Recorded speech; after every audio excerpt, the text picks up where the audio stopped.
투수에서 내야수로 추세연의 전향이 남긴 질문들.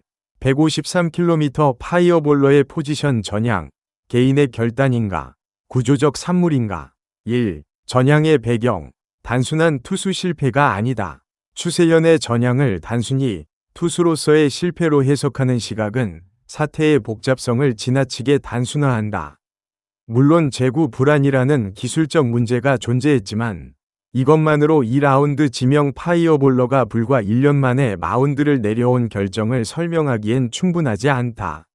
고교 시절 투타검업을 병행했다는 사실은 중요한 단서다.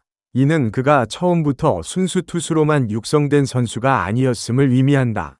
배트를 잡았을 때 느끼는 감각과 희열이 마운드 위에서의 그것과 다른 종류의 것이었을 가능성을 배제할 수 없다. 선수의 내적 동기와 선호는 종종 성적 지표보다 더 강력한 진로 결정 요인으로 작용한다. 선수가 스스로 타석에서 야구적 희열을 더 강하게 느낀다고 판단했다면 그것은 구단이 쉽게 무시할 수 없는 신호다. 동기가 꺾인 투수는 기술적으로 완성되더라도 한계를 갖는다. 여기에 구단의 야수진 세대교체 필요성이라는 구조적 맥락이 겹친다. 오재환이라는 걸출한 선배가 이미 포지션을 점유하고 있는 상황에서 팀은 중장기적으로 그 공백을 메울 자원을 선제적으로 준비해야 하는 시점에 있었다. 추세연의 신체 조건, 188cm의 거구와 강한 손목 힘은 내야수로서의 장기적 가능성을 내포하고 있었다. 개인의 의지, 기술적 한계, 구단의 전략적 필요가 동시에 맞물린 결과라는 점에서 이 전향은 다층적으로 읽어야 한다. 2. 0.130 타율이 말하는 것, 말하지 않는 것. 현재 퓨처스리그 성적표는 부정하기 어렵다. 타율 0.130, 장타율 0.130, 볼넷 2개. 그러나 이 숫자를 읽는 데 있어 몇 가지 맥락이 반드시 병기되어야 한다. 첫째, 장타율과 타율이 동일하다는 사실이다. 안타 3개 전부가 단타였다. 이는 단순한 타격 부진을 넘어 프로 투수들의 변화구 대처 능력이 아직 형성되지 않았음을 보여준다. 고교 시절 투수로서 상대편 타자에게 던졌던 유인구 변화구를 이제는 반대쪽 타석에서 읽어내야 하는 완전히 다른 시각의 전환이 요구된다. 이 전환은 타격 기술 이전의 인지적, 경험적 축적의 문제다. 둘째, 볼넷 2개라는 수치는 성구안의 미성숙을 드러낸다. 투수 출신 타자들이 공통적으로 겪는 역설 중 하나는 구질을 알면서도 타격 메커니즘으로 연결하지 못하는 괴리다. 배구 선수가 농구의 전술을 이해해도 실제 경기력으로 전환하기까지 시간이 걸리는 것과 유사한 구조다. 다만 이 수치가 추세연이라는 선수의 잠재력 자체를 부정하는 증거가 될 수는 없다. 그것은 지금 이 시점 타자로서의 경험이 극히 제한된 20살이 성적표다. 오히려 경계해야 할 해석은 두 극단 모두다.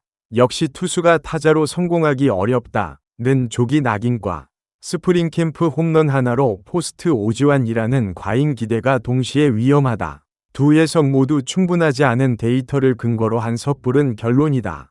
3. 4월의 공백, 부상인가, 재정비인가. 4월 5일 이후 약 한 부상설이 돌았고 일부에서는 전향 자체에 대한 회의론이 제기되기도 했다. 확인된 바로는 큰 수술을 요하는 부상은 아니었으며 야수 전향에 따른 신체적 적응 과정에서 발생한 잠부상 관리 및 수비 메커니즘 재정립에 초점이 맞춰진 기간으로 전해진다. 여기서 간과하기 쉬운 점이 있다. 188cm의 대형 체구가 유격수 포지션의 요구사항을 충족시키는 과정은 단순히 수비 훈련의 반복으로 해결되지 않는다. 유격수는 KBO 내야 포지션 중 가장 다양한 방향의 이동과 송구 정확도, 순발력이 요구되는 자리다. 체구가 크다는 것은 장점이기도 하지만 동시에 무게 중심 이동, 저중심 자세 유지, 빠른 첫걸음 내딛기 등에서 체계적인 재훈련을 필요로 한다. 투수로서 마운드 위에서 단련된 상체 근육군과 유격수로서 필요한 하체 민첩성 중심의 근육군은 다르다. 이 차이가 잠부상의 형태로 발현되는 것은 어찌 보면 예측 가능한 과정이었다. 한 달간의 공백은 실패의 징조라기보다는 새로운 신체적 패러다임으로의 전환에 따른 조정 비용으로 보는 것이 합리적이다. 4. 오지환의 역할, 멘토링의 가능성과 한계.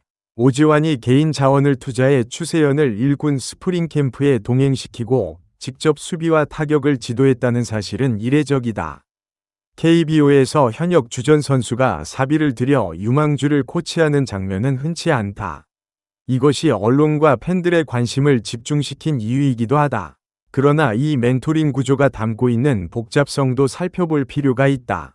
오지환은 KBO를 대표하는 유격수 중 한 명이지만 동시에 추세연이 장기적으로 대체해야 할 포지션의 현직자이기도 하다. 후계자 육성이라는 프레임 자체가 오지환 본인에게도 추세연에게도 특정한 심리적 압박을 수반할 수 있다.